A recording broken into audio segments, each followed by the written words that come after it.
Please subscribe and share for more story. They stood in front of the chair, like sentries guarding something sacred. The chair itself was nothing special, an old wingback upholstered in faded jacquard, but the way the two men positioned themselves made it feel untouchable. "You're not listed," said Marcus Hale, his voice crisp and practiced, the same tone he used when closing corporate contracts. His tailored jacket didn't wrinkle as he folded his arms. "It's limited," added Evan Hale, younger by 4 years, eyes glued to the carpet. "Immediate family only." He refused to look up. Clara Hale stared at them, struggling to connect these men with the boys who once slept on her chest during thunderstorms. Immediate family. The words echoed like an insult. The conference room at Brighton and Company. Legal was unnaturally cold, its chill engineered rather than seasonal. Clara stood near the doorway clutching a charcoal folder filled with original documents she had guarded for decades. Yet in that moment, none of it seemed to matter. Not to the attorney she didn't recognize. Not to the young legal assistant nervously adjusting her glasses. And certainly not to her sons. "I received a letter," Clara said quietly, surprised by how small her voice sounded. "From this office. With today's date." Marcus scoffed. "Clerical error. We're managing the estate." Evan tried to soften it with a smile meant to pacify. "Mom, we'll explain later. Just don't make this uncomfortable." Clara lowered her gaze, noticing the worn beige carpet, the dark stain near the credenza. "Coffee or wine, maybe." She stepped forward. "I'm not here to cause trouble," she said carefully. "I'm here because Esther wanted me here." The assistant repeated, almost apologetically, "You're not on the distribution list." Clara didn't argue. Instead, she reached into her folder and removed a single folded document. "Please give this to Mr. Brighton," she said calmly. "It predates anything filed last autumn." Marcus opened his mouth to object, but Evan placed a hand on his arm. "Let's wait," he muttered. Clara walked past them and sat in the chair they had blocked. This time, she held the folder not like armor, but like evidence. The reading was not how Clara had imagined it. She'd expected solemnity, respect, a dignified distance. Not this humiliation. A cousin she hadn't seen in 25 years gave her a small nod. She returned it. The door opened. Mr. Brighton emerged, tall, silver-haired, holding the document Clara had provided. "Mrs. Hale," he said evenly, "may I speak with you privately?" Marcus bristled, but was ignored. "This concerns a joint filing from 2010, Brighton continued. Clara followed him down a narrow hallway into an office that smelled of cedar and old paper. "You and Esther executed a mutual will," he said, laying it flat. "Filed, notarized, and never revoked. It overrides all later amendments." He looked up. "She insisted. Said she trusted only you." Clara nodded. "Was it revoked?" he asked. "No," he closed the file. "Then you are the sole beneficiary." House. Land. "Accounts. Everything. Would you like me to inform them now?" he asked. Clara shook her head. "Let them hear it with everyone else." When she returned, her sons didn't meet her eyes. But they felt the shift. Power had moved. The house felt different that night. Quiet, but not peaceful. Clara boiled water she didn't want, standing beneath a flickering kitchen light she'd never bothered fixing. Once, this space had been loud with life. Esther's laughter. Marcus and Evan fighting over cereal. Daniel, her husband, tapping his mug against hers before work. Daniel had died 20 years earlier, suddenly, at 52. Marcus was 24 then. Evan 20. Their grief was brief. Practicality replaced it. Who handled insurance? Who took the car? Clara admired their strength until she realized it came at a cost. Marcus climbed quickly in finance. Evan opened a small repair shop. Clara helped both. Always. Loans disguised as gifts. Retirement funds quietly drained. When Esther's letters grew confused, Clara took over everything. Appointments. Medication. Care. "She's not our responsibility," Evan once said. "She's your sister." He was right. And that was enough. Esther always knew. Even as memory failed, clarity remained. People circle money, she said once. Like birds. She never married, never had children. But she lived loudly. Travel. Art. Stories that never ended were expected. The boys adored her once. That faded. When she moved in after her diagnosis, neither son offered help. Not even a call. One night, as Clara brushed her hair, Esther said, "They'll come when I'm gone." No bitterness. Just truth. Her decline was slow, then sudden. She died quietly on a Thursday morning. Clara sat with her for 2 hours before calling anyone. The funeral was small. Marcus gave a polished speech. Evan stood stiffly. Then came the questions. The flowers. The concern. Clara watched. Waited. The letter from Brighton and Company arrived addressed only to Clara. She said nothing. Then she overheard Marcus on the phone. She doesn't need to be there. That night, Clara opened the safe and took out the folder. Still, part of her hoped she was wrong. In the conference room, that hope died. Esther and Clara were born 10 months apart. Raised together. Orphans by 19. They survived together. They planned together. Including that will. Years passed. The promise held. Now, Clara intended to keep hers. The morning after the reading, silence. No calls. No messages.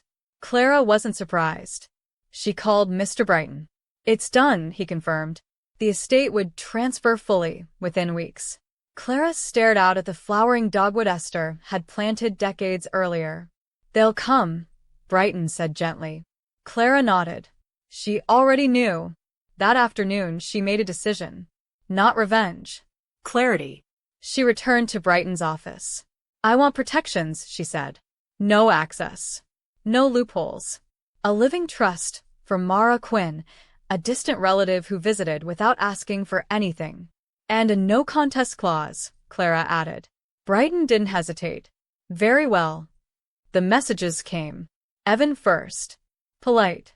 Cautious. Then Marcus. Legal language masked as concern. Clara deleted both. She wrote 2 identical letters directing all communication to her attorney. She felt no anger. Only wakefulness. Marcus arrived unannounced days later. "We can fix this," he said. Clara met his gaze. "I'm done fixing what you broke." He left stunned. Evan came next. He brought an envelope. Inside, every loan repaid in meticulous detail. "I want to make it right," he said. Clara believed him. "Then don't contest," she replied. He agreed. Marcus sued anyway. Allegations. Accusations. Clara remained calm. Esther's journals spoke clearly. The judge dismissed the case in minutes. Outside the courthouse, Clara walked alone. The weight was gone. When Mara visited with lemon squares, Clara smiled fully for the first time in weeks. "I'm done waiting," she said softly. And she meant it. The envelope from the courthouse arrived on a Tuesday, thick and impersonal, its weight heavier than the paper inside deserved. Clara Hale did not open it right away. She placed it on the kitchen table beside Esther's old teacup and sat down, folding her hands. When she finally slid it open, the language was sharp and clinical. Marcus Hale was formally contesting the will, alleging undue influence and mental incompetence. A son suing his mother. Clara exhaled slowly. "So this is where you chose to land," she murmured to the empty room. She did not cry. She did not feel shock. Only a familiar, aching disappointment.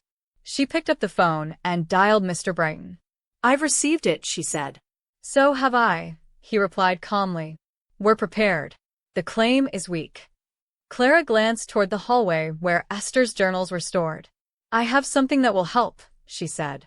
Her words. There was a pause, then quiet approval. "Send copies," Brighton said. Judges trust ink more than memory. The courtroom was smaller than Clara expected, almost intimate. Wood-paneled walls, narrow benches, no grand drama. Marcus sat alone at the opposing table, jaw tight, hands clasped. His attorney's seat was empty. The judge, a sharp-eyed woman with clipped patience, skimmed the file. You are contesting a will executed in 2010, she asked. Yes, Your Honor, Marcus replied. On what grounds? Mental incompetence. The judge raised an eyebrow. Do you have medical documentation? No. Witness testimony? No. She flipped another page. What you have submitted is speculation. She turned to Brighton's file, glancing at the notarized documents, witness statements, and handwritten journals. She did not read long.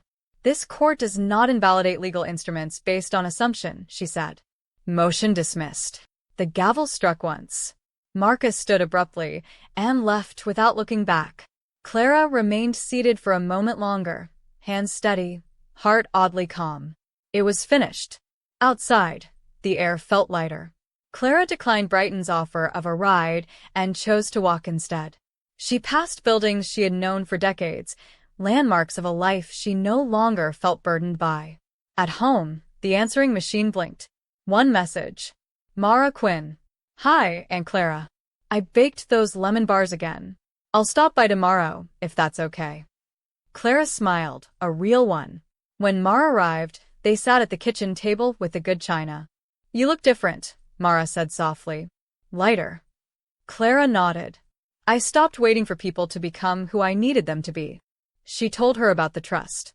Mara's eyes filled. You don't owe me anything. I know, Clara said gently. That's why this matters. Before leaving, Mara squeezed her hand. If they ever make you doubt yourself again, she said firmly, you call me. Clara believed her.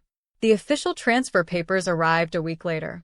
Clara signed them without ceremony.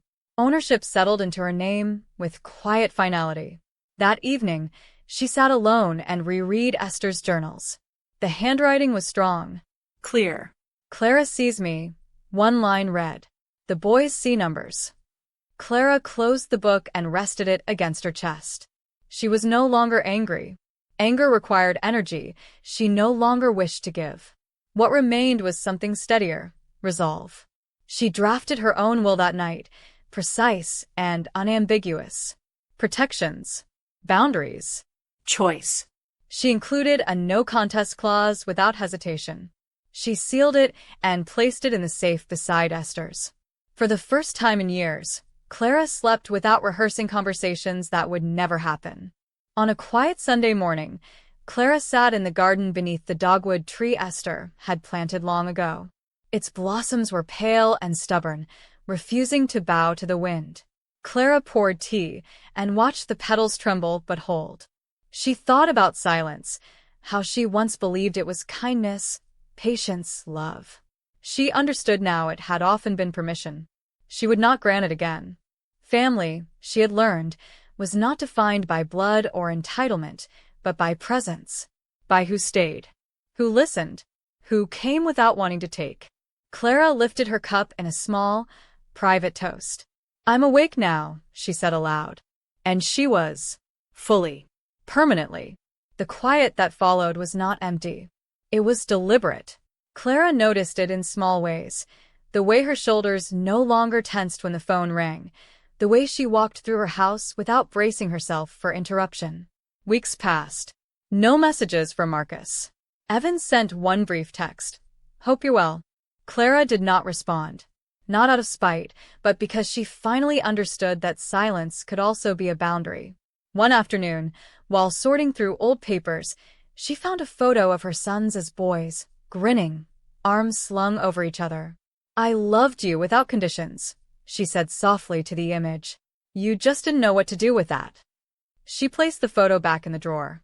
Some memories deserve to be kept, not displayed. When Marcus finally called, his voice was restrained, almost careful. I assume you're satisfied now, he said. Clara paused before answering. I'm at peace, she replied. That's different. He exhaled sharply. You've changed. No, Clara said calmly. I stopped pretending. There was a long silence. You didn't have to shut us out, he muttered. You shut yourselves out years ago, she replied, not unkindly. I just stopped holding the door open. He said nothing after that. When the call ended, Clara felt no triumph, only confirmation. The conversation had given her exactly what she needed, certainty. Evan visited once more, weeks later.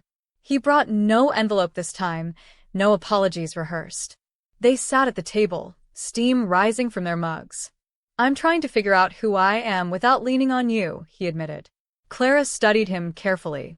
"That's work you have to do alone," she said. "But I hope you do it." He nodded, accepting the distance without resentment. When he left, Clara realized something important. Letting go did not mean erasing love. It meant refusing to let love excuse harm. The distinction felt revolutionary. Spring deepened. The house filled with light. Clara donated furniture she no longer needed, sorted clothes she no longer wore, released objects tied to obligations that had expired. Mara helped, laughing softly as they worked. "You're building something new," Mara said. Clara shook her head. No. "I'm uncovering what was always mine." In the evenings, she read, walked, wrote letters she never sent. Her life grew smaller, but stronger. Intentional. No more negotiating for space. On the anniversary of Esther's passing, Clara placed fresh flowers beneath the dogwood tree. "You were right," she said quietly. "About all of it." The wind stirred the branches, petals drifting down like soft approval. Clara stood, brushed her hands together, and went back inside. Her story was no longer about inheritance or betrayal. It was about reclaiming authorship, about knowing when to speak, when to walk away, and when to sit fully in one's own worth. And for the first time in her life, Clara felt no need to explain herself to anyone at all. Time settled into a new rhythm. Clara no longer measured her days by who might call or what problem might arrive next. Mornings began with quiet intention, tea by the window, a few pages of a book, the dogwood tree catching the early light. She found herself thinking less about what had been taken from her and more about what she had given away freely for years. "You didn't lose anything," she told herself one morning. "You learned." That distinction mattered. Loss implied weakness. Learning implied growth. She chose the second. In the afternoons, she volunteered at the local literacy center, helping adults practice reading aloud without shame. She recognized the hesitation in their voices, the apology that lived beneath each sentence. "Take your time," she would say gently. "Your voice deserves space." Every time she said it, she felt the truth settle deeper inside her own chest. One evening, while clearing out the hall closet, Clara found an old coat Marcus had left behind years ago. She held it for a moment, weighing the memory attached to it, then folded it neatly and placed it in a donation bag. Letting go did not require anger. It required honesty. Later that night, Evans sent a message. "I fixed the fence at the old place. Didn't ask first. Hope that's okay." Clara stared at the screen, then replied, "Thank you for telling me." It wasn't forgiveness, but it was acknowledgement. She was no longer interested in repairing the past. She was building something sturdier in the present, mutual respect, or nothing at all. Mara came by on a rainy Saturday with groceries and stories from work. They cooked together, bumping elbows in the small kitchen. "You seem settled," Mara observed. Clara smiled. "I stopped confusing peace with loneliness." After dinner, they sat quietly, listening to the rain against the windows. "You know," Mara said hesitantly, "you're allowed to want more joy, not just calm." Clara considered that. "I think joy comes when you stop negotiating your worth," she said finally. The words surprised even her. They felt earned, lived in. A letter arrived from the bank confirming the final restructuring of the estate. Clara filed it away, without ceremony. Money, she understood now, was only dangerous when mistaken for love. She updated her emergency contacts, revised her medical directives, and made one last visit to Brighton's office to finalize details. "You've been very thorough," he remarked. Clara nodded. "I spent years being careful for other people. This is just balance." He smiled, recognizing something solid in her posture that hadn't been there before. On a quiet afternoon, Clara sat down and wrote 2 letters she never intended to send. One to Marcus, one to Evan. She wrote without blame, without defense. She wrote the truth. I loved you fiercely. I still do. But love does not require self-erasure. When she finished, she folded the letters and placed them in the back of a drawer. Not everything needed to be delivered to be real.